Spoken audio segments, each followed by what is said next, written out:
पहले तो मैं बोलूँ ये कोई ब्लैक फंगस है ही नहीं, मुझे पता भी नहीं ये टर्म कहाँ से कॉइन हुआ। मैं सुना था बीबीसी न्यूज़ से टर्म कॉइन हुआ, तो मैं उनको भी लिखा, उन्होंने भी इसको नहीं कहते हैं। और इसके वजह से जो मैं इंटरनेशनल सोसाइटी का प्रेसिडेंट हूँ, हमारा जब मीटिंग होता है इंटरनेशनल, सब हमारा डॉक्टर्स लोगों ने हंस रहे, ये इंडिया की में हुआ क्या है, लोग अभी तक इसको चेंज नहीं कर रहे। मैं इतना फोरम में बोल चुका हूँ, ब्लैक फंगस जो है ना, ब्लैक फंगस होती है एक स्पेसिफिक ग्रुप ऑफ फंजाई जिसका वॉल में मेलानिन होता है, जिसको डिमेटिशियस फंगस कहते हैं। वो भी ह्यूमन इन्फेक्शन करते हैं, पर वो डिफरेंट टाइप इन्फेक्शन करते हैं। उसके साथ म्यूकोर की कोई संबंध नहीं है, म्यूकोर में कोई कालापन नहीं है। और म्यूकोर को ब्लैक फंजाई, ब्लैक फंजाई, आज तो क्या व्हाइट फंजाई भी बोलना शुरू कर दिया लोग ने। सो ये जो है ना, आप लोग साइंस को बिगाड़ो मत। मैं तो सबको ही कहता हूँ, I say that usually we should be sticking to the science. इसका नाम है mucor mycosis. So mucor mycosis जो एक डिजीज है, that is because of mucorales बोल के ग्रुप ऑफ फंजाई है, उसके वजह से है। ये पर्टिकुलर फंगस जो है इंडिया में, this infection was quite prevalent. ये पहले भी इसका ज़्यादा था, उसमें इतना ज़्यादा नहीं था। वो जो था, जो compare to the western world जो है, उससे हमारा यहाँ रेट ज़्यादा है because of the uncontrolled diabetes population. Uncontrolled diabetes patients इतना ज़्यादा इंडिया में है, उसमें ये म्यूकोरमाइकोसिस क्वाइट प्रिवेलेंट है। बट अभी जो हुआ वो अनप्रेसिडेंटेड नंबर बड़ी है, एंड वो बड़े है टू सर्टन एक्सटेंट कोविड के वजह से, कुछ हमारा होस्ट के वजह से, कुछ डॉक्टरों की वजह से, कुछ एनवायरनमेंट की वजह से। चारों चीज इकट्ठा मिलके इसका कहानी बनाए हैं। अब इसमें होस्ट का क्या है कसूर? जो लोगों को डायबिटीज होता है, डायबिटीज होने के बाद वो उसका ट्रीटमेंट ठीक से नहीं करते हैं, उसका कंट्रोल नहीं करते हैं। इवन मैं देखूँ, हमारा दोस्त जो डॉक्टर्स है, उसका भी डायबिटीज में वो उसका फूड हैबिट, ये जो होता है शुगर की क्रेविंग एक बड़ा फैक्टर होती है। लोग जो डायबिटिक होने के बाद भी शुगर को छोड़ते नहीं है, डायबिटीज दवाई ठीक से नहीं खाते हैं, उसके वजह से अनकंट्रोल डायबिटीज स्ट्रेन बहुत ज़्यादा है। अब ये जिन लोगों का कोविड हुआ था, उसमें 30% of this have got diabetes. तो ये जो diabetes patient one of the issue बड़ा बने हैं। इसमें कोविड-19 जो है, कोविड-19 लॉट ऑफ चेंजेस बॉडी में कर लेते हैं। One is that in case of the diabetes को और बढ़ा देते हैं। उसका कैसे बढ़ा देते हैं? उसका जो डायबिटीज की अगेंस्ट इंसुलिन बनता है, वो सेल को डिस्ट्रॉय करते हैं, तो उसके वजह से ब्लड शुगर बढ़ जाता है। डॉक्टर्स की नजर कहाँ रहते हैं? रेस्पिरेटरी ट्रैक्ट में, ऑक्सीजन सैचुरेशन कैसे है, ऑक्सीजन ले रहा है कि नहीं, सांस ले रहा है कि नहीं, उसका नजर डायबिटीज में उतना नहीं रहते हैं। सो उसका ब्लड शुगर कंट्रोल करना भी जरूरी है, वो नहीं करते। सो मैं बोलूँ जो covid is also taking a important role in this. Plus covid में क्या होती है, हमारा इम्यूनिटी का बदल जाती है, जिसको कहते हैं इम्यून डिसरेगुलेशन। उसमें जो होता है, जिसका प्रोटेक्टिव सेल्स है, वो सारे ऑल्टर हो जाते हैं, वो भी एक फैक्टर होती है। और डॉक्टर्स की दोष क्या है, और डॉक्टर्स की गड़बड़ कहाँ कर रहे हैं? उन्होंने एक तो है, चलो ब्लड शुगर कंट्रोल देख नहीं पा रहा है क्योंकि वो बिजी वहां पर है। अब जैसे WHO ने बोला है 7 मिलीग्राम डेक्सा से ज्यादा मत दो। इसका देखा गया 7 मिलीग्राम से ज्यादा देने से खराब होती है। अब मरीज जो खराब होते जाते हैं, जब उसका ऑक्सीजन सैचुरेशन फॉल होते जाते हैं, वो सोचते हैं आउट स्टेरॉइड बढ़ाओ, स्टेरॉइड बढ़ाओ। तो मैं देखा कोई कोई मरीजों में 7 मिलीग्राम के जगह इवन 30 मिलीग्राम तक दे जा रहे। 6 मिलीग्राम जो देना चाहिए वहां से 30 मिलीग्राम, मतलब 5 गुना ज्यादा दे रहे। तो उससे क्या होता है, स्टेरॉइड काफी बॉडी को अफेक्ट करता है। फर्स्ट तो वो ग्लूकोज मेटाबॉलिज्म अल्टर कर देते हैं। सेकंड जो है, वो जो हमारा प्रोटेक्टिव सेल्स है उसको स्लगिश कर देता है, उसका मूवमेंट, उसका जो किलिंग इफेक्ट उसको कम कर देता है। तीसरा जो है, स्टेरॉइड देने से एक हाइपरग्लाइसेमिक जो स्टेट बन जाता है, उसमें आयरन बोल के एक चीज जो है बॉडी में सेल में होती है, वो आयरन का परिमाण बढ़ा देते हैं। तो उससे क्या हो रहा है, वो आयरन जो है वो ज़्यादा होने से सेल डिस्ट्रॉय करके वो आयरन बाहर आ जाते हैं। एंड ये आयरन जो है म्यूकोर के लिए बहुत अच्छा खाना है, बिकॉज म्यूकोर की सरफेस पे इसका रिसेप्टर है, वो रिसेप्टर से उसको खाना को ले लेते हैं, उससे म्यूकोर आउट बढ़ते जाते हैं। सो मैं जो बोला, एक डॉक्टर की जो है स्टेरॉयड ज़्यादा दे देना, ग्लूकोज कंट्रोल नहीं करना, कोविड का इशू एक है, लोगों का इशू जो ब्लड शुगर कंट्रोल नहीं कर रहे। चौथा इशू जो हमारा इन्वायरमेंट है ना, इंडिया की सबसे बड़ा देखा वो हमने पहले भी 2-3 स्टडी किया है, जहाँ both in case of the indoor air and outdoor air, दोनों जगह में मैं देखा हूँ जो स्पोर काउंट्स बहुत ज़्यादा होती है म्यूकोर की। सो ये जो है इसको कम करने का एक ही रास्ता है, हमें यूनिवर्सल मास्किंग रखो, specially those who are susceptible, जिन्होंने ससेप्टेबल है, हाई ब्लड शुगर है, कोविड से थोड़ा ठीक हुआ है, उन लोगों को सब टाइम मास्क पहनने रखना चाहिए। सो ये 4 कारण जो मेनली मिला वो ये फर्क है। अच्छा भाई देखो, इस इशू पे ना कुछ डॉक्टर ने पहले बोल दिया था, मुझे पहले ही पता था इसका इशू नहीं है। अब पहले तो अब इंडस्ट्रियल ऑक्सीजन की बात करें। इंडस्ट्रियल ऑक्सीजन हम मेडिकल ऑक्सीजन से भी ज़्यादा प्योर होती है, क्योंकि वहाँ 97 to 98% ऑक्सीजन होते हैं, हमारा मेडिकल ऑक्सीजन में 88% होती है। तो एक तो प्योर ऑक्सीजन जो है वो एनी बैक्टीरिया फंगस सबके लिए हानिकारक है, दैट इज जो भी प्योर ऑक्सीजन आपकी, इसीलिए कोविड पेशेंट में भी जिनको ज़्यादा ऑक्सीजन दिया जाता है उससे सेल डिस्ट्रॉय, जो एल्वियोलाई है वो भी डिस्ट्रॉय होती है। सो मेरा कहने का ये है, ऑक्सीजन से इसमें फैक्टर नहीं है, बट फिर भी जो है कोई कोई लोग कहे जो ऑक्सीजन जो ट्यूब है उसमें प्रॉब्लम है, तो हम ऑक्सीजन ट्यूब को भी चेक करने की जरूरत है। ह्यूमिडिटी फैक्टर है सर, जिसका बात है ह्यूमिडिफायर की इशू। ह्यूमिडिफायर जो पानी है ना, आपकी जो है म्यूकोर की कौन सी पोर्शन इन्फेक्ट करता है, स्पोर जो प्रोड्यूस होता है उससे इन्फेक्ट होता है, म्यूकोर की जो हाइट ही है उससे नहीं होती है। अब जब पानी में आप कभी भी स्पोर प्रोड्यूस नहीं करेंगे, पानी में म्यूकोर डाल भी दीजिए, म्यूकोर ना भी मरे किंतु स्पोर नहीं प्रोड्यूस करेगा। जब स्पोर नहीं प्रोड्यूस करेगा वो इन्फेक्शन नहीं हो सकती है।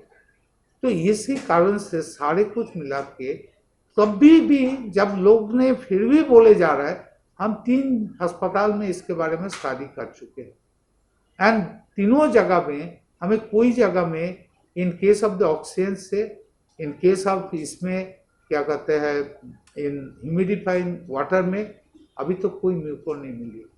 सो ये जो आइडिया है ये ठीक नहीं है, पर ये लेके मैं ज़्यादा बात इसलिए नहीं करना चाहता हूँ, असली बात को लोग हट जा रहा है।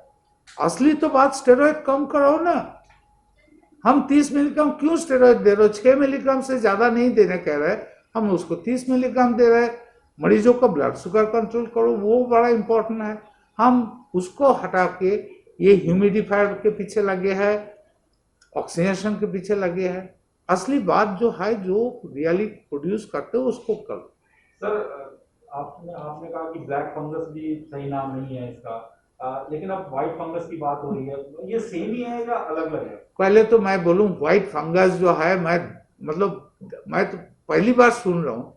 एक फंगस के नाम आप लोगों को नाम सुनने तो बड़ा मुश्किल होगा, उसका नाम है बुवेरिया बेसिनी, जिसको एक टाइम में लोग व्हाइट फंगस कहा था, जिसका सरफेस इज बिट व्हाइट देखने में।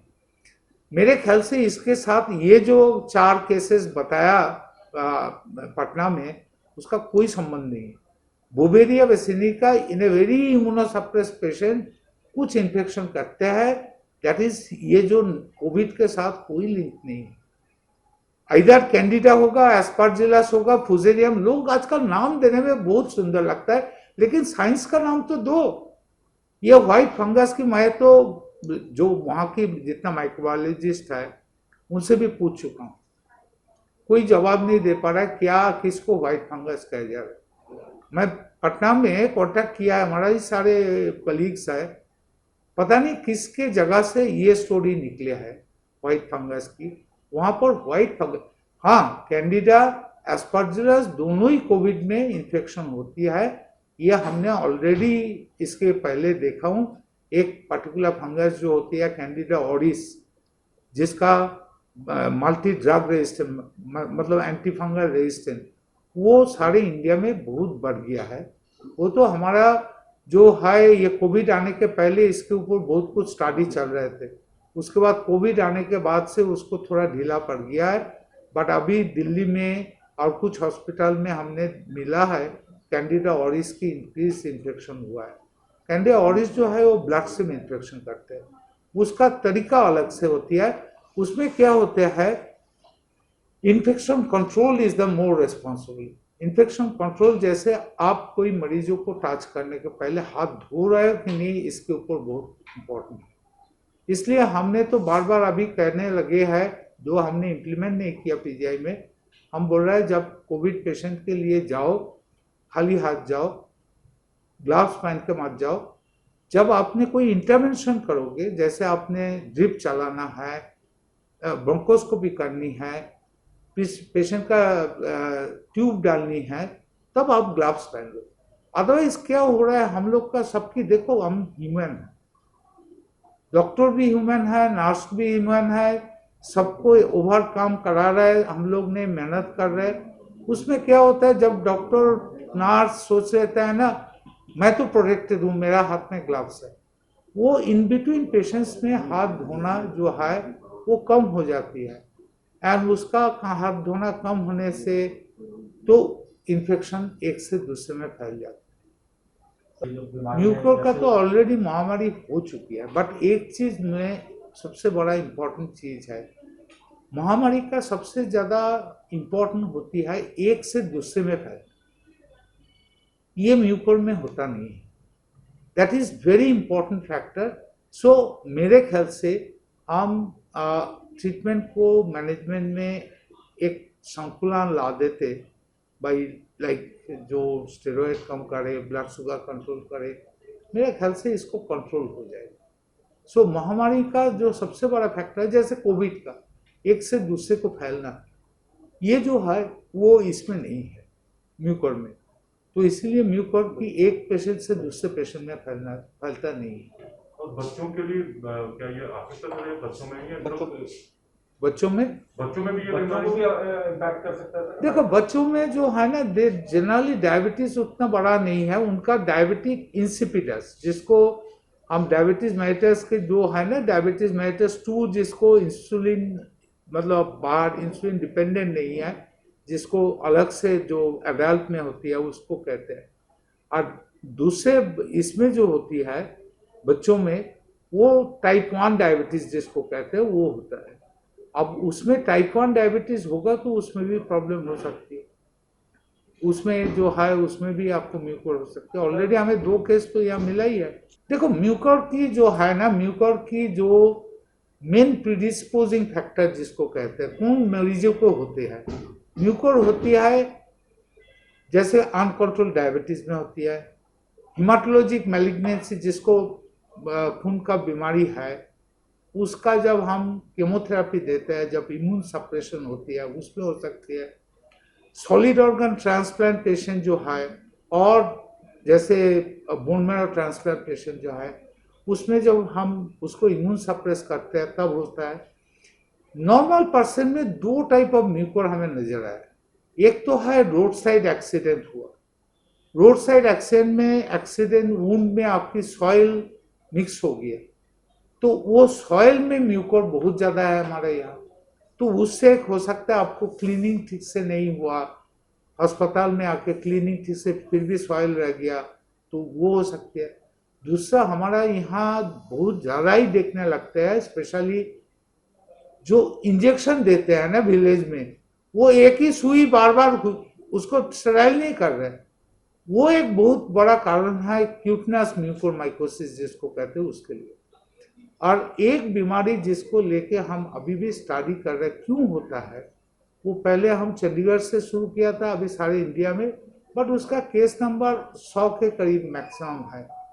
वो है जिसको कुछ नहीं प्रॉब्लम है, यंग मरीज है, यंग पर्सन है, उसका कोई कंप्रोमाइज स्टेटस नहीं है, सडनली उसका बैक पेन शुरू हो जाता है, फीवर होता है, उसका खून निकलता है यूरिन में, वो पेशेंट का जो है किडनी अफेक्ट होता है, जिसको हम कहते हैं आइसोलेटेड रेनल म्यूकोरमाइकोसिस, वो इम्यूनोकॉम्पिटेंट होस्ट में नजर आए। सो वो जो केसेस इज 100 के करीब। सो जनरली म्यूकोर है तो कॉम्प्रोमाइज पेशेंट में होती है। आप लोग जो बैठे हैं किसी को म्यूकोर होने का चांस नहीं है, until unless you have got some predisposing factor। भाई देखो, हमारा पीजीआई में सबसे ज़्यादा म्यूकोरमाइकोसिस डायग्नोसिस होता था, मतलब जब भी हम रिपोर्ट किया है, हम तो इसके ऊपर कई सालों से काम कर रहे हैं, 30 साल के ऊपर हो गया होगा। हमारा जो है सारे इंडिया में पीजीआई में केस नंबर डायग्नोसिस सबसे ज़्यादा है। तो केस नंबर डायग्नोसिस सबसे ज़्यादा कितना है? हम साल में 50 डायग्नोस करते थे। अब 50 डायग्नोस साल में करते थे, अभी यहाँ पर हमारा 4 दिन में 52 केसेस आ गए। जो 365 दिन में 50 केस होता था, वो 4 दिन में 50 से ज़्यादा केस होएगा। तो दवाई का जो है रिक्वायरमेंट चेंज हो गया। अब ये जो दवाई बनाते हैं, एक तो जो पहले लाइपोसोमल एम्पुटेशन बनाया एक कंपनी, और बाकी सारे जेनेरिक बनाते हैं। उन लोगों को डिमांड इतना नहीं था, जे इतना दवाई उन्होंने बना के रखे। भाई इनको तो मैं लास्ट ईयर ही क्वेश्चन किया था, बिकॉज मुझे जो लगा था ना, इन द मंथ ऑफ सितंबर से हम देखे थे जो फर्स्ट वेव हुआ था, उसका हम एक स्टडी किया है 16 सेंटर में, ये कितना केसेस है, कितना बड़े है। उस टाइम तो देखा था 2 गुना बड़े हैं, पर अभी तो कितना गुना बड़ा है हम हिसाब नहीं, हम स्टडी शुरू किया है। तो ये एक बड़ा कारण था जो सडनली, अब इसको होर्डिंग हो रहा है, क्या हो रहा है वो तो मुझे पता नहीं है, वो तो सरकार ही बता पाएंगे, बट मेरे ख्याल से इट इज अनप्रेसिडेंटेड इंक्रीज। सो उसके साथ मैच करना मुश्किल हो रहा है। और लोगों की एक चीज है, सभी जगह में एक ही बात कर रहे हैं, एम्पुटेशन भी एम्पुटेशन भी एम्पुटेशन भी छोड़ के भी हमारा और 2 दवाई है जिसको हम ट्राई कर सकते, मतलब जो है ऑलरेडी एंटी म्यूकोर, उसका ट्रीटमेंट के गाइडलाइन में हम दे चुके थे। एक का नाम है इसाबुकोनाजोल, दूसरे का नाम है पोसाकोनाजोल। हाँ, एम्पुटेशन भी फर्स्ट लाइन ऑफ थेरेपी करके हम रिकॉग्नाइज करते हैं। जैसे हमने world guideline of mucormycosis management बनाया है, अभी लैंसेट इन्फेक्शियस डिजीज में लास्ट ईयर पब्लिश हुआ, 2019 में पब्लिश हुआ है। उसमें हमने सारे वर्ल्ड में बड़ा बड़ा साइंटिस्ट डॉक्टर से सलाह करके हमें गाइडलाइन दिया है। उसमें हम बोला जे एम्पुटेशन बी जो है ना, उसका एक साइड इफेक्ट है, वो किडनी का समस्या करते हैं। जब टॉक्सिसिटी डेवलप करता है, हम एम्पुटेशन भी कंटिन्यू नहीं कर सकते हैं, तो उसके लिए हमने रिकमेंड किया था इसाबुकोनाजोल बोल के। लकीली इंडिया में इसाबुकोनाजोल आ गया है, अभी मतलब जस्ट 1 साल ही हुआ है उसको लॉन्च होते हुए। लेकिन वो जो दवाई जो कंपनी का है, उससे मैं बात किया, उसके इंजेक्शन खत्म हो गए। अब उनके पास टैबलेट पड़ी है, हमें इंजेक्शन चाहिए, इसलिए क्योंकि जितना जल्दी उसका ब्लड लेवल रीच करे, तो उसका भी ट्राई हो रहा है, उसका भी नहीं कर पाए। तो इसाबुकोनाजोल पोसाकोनाजोल के बाद भी जो है, मैं तो इस परेशान में था कि बाकी लोगों को होगा क्या जब कोई दवाई नहीं है। सरकार क्या कर रहा है मुझे उससे मतलब तो है, लेकिन मुझे पता नहीं, I can not push the government. तो हम लोग क्या किया, मैं एक जो हमारा लैब से डाटा था, एक दवाई हम दूसरे में देते थे, इट्राकोनाजोल नाम किया है। जैसे हमने एबीपीए पेशेंट, एलर्जी ब्रोंकोपाल्मोनरी एस्परजिलोसिस पेशेंट में, even in case of skin disease में देते थे, इवन अदर फंगल डिजीज में देते थे। उसका जो है हमारा लेबोरेटरी डाटा में था जो वो म्यूकोर के अगेंस्ट भी एक्टिव था। तो मैं सोचा can we recommend this drugs. तो मैं पहले जो है मेरा वेस्टर्न कलीग से डिस्कस किया, यूरोप से एंड यूएसए से। उन लोगों भी मुझे सपोर्ट किया जे अब जब कोई दवाई नहीं है तो आप इसी का इट्राकोनाजोल ट्राई करो विथ ऑल दिस, व्हेन बाकी 3 दवाई नहीं है। देन हमने यहाँ की जितना आईडी स्पेशलिस्ट है इंडिया की, जहाँ पर हमारा डिफरेंट 16 डॉक्टर्स हमारा एक बॉडी है जिसमें मेंबर है, उसमें सब डिस्कस किया। फिर कल हमने गाइडलाइन निकाले जिसको सब जगह दिया है। जब कोई तीनों दवाई नहीं मिल रहा है आप इट्राकोनाजोल दीजिए, क्योंकि मरीजों को तो कुछ तो आपको ट्रीटमेंट करने पड़ेगा। आप तो ऐसे नहीं है उसका सर्जरी करके छोड़ दिया, कल उसको फिर दोबारा इन्फेक्शन लेके आ जाएगा।